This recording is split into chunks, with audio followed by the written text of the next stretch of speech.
प्रिय साथियों नमस्ते, मैं अनीश कुमार। साथियों, आप लोग को मालूम होगा कि जब भारत आज़ाद हुआ था तो कितनी विडंबनाओं और कितनी उलझनों के बाद भारत तो आज़ाद हुआ था। लेकिन उसके बाद बात करते हैं कि जब 1953 की बात आती है तो 1953 में अलग अलग राज्य भाषा के आधार पर राज्य गठन करने के लिए मांग उठा रहे थे, लेकिन इसको बार बार दबाया जा रहा था, क्योंकि अलग भाषा के आधार पर अगर राज्य गठन होते रहे तो तमिल भाषा में तमिल लोग कहेंगे कि तमिल में तमिलनाडु राज्य का गठन किया जाए, तो अलग अलग राज्य का गठन किया जाए। क्योंकि आप लोग को मालूम होगा कि भारत में अलग अलग धर्म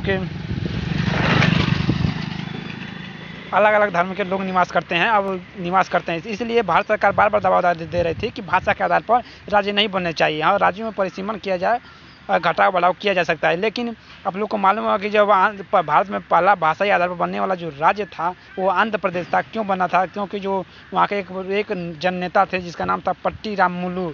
इन्होंने दोस्तों लगातार 56 दिन तक भूख हड़ताल किया था। 56 दिन तक भारत में भूख हड़ताल किया था, जिसकी वजह से इनकी मृत्यु हो जाती है। और मृत्यु होने के बाद आप लोग को मालूम होगा कि अंत में भाषा के आधार पर पहला राज्य बनता है आंध्र प्रदेश 1953 में दोस्तों। लेकिन आपको मालूम होगा कि भारत में सबसे लंबे समय तक भूख हड़ताल किसने किया था?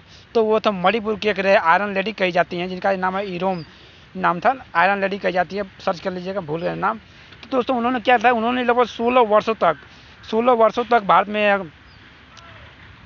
भारत में क्या करती कि भूख हड़ताल किया था 16 वर्षों तक। और सबसे अधिक जेल में आने जाने वाला रिकॉर्ड बनाई थी उन्होंने। आयरन लेडी कही जाती हैं, नाम तो इरोम शर्मिला नाम था उनका, कुछ इस शर्मिला करके नाम था। Thank you.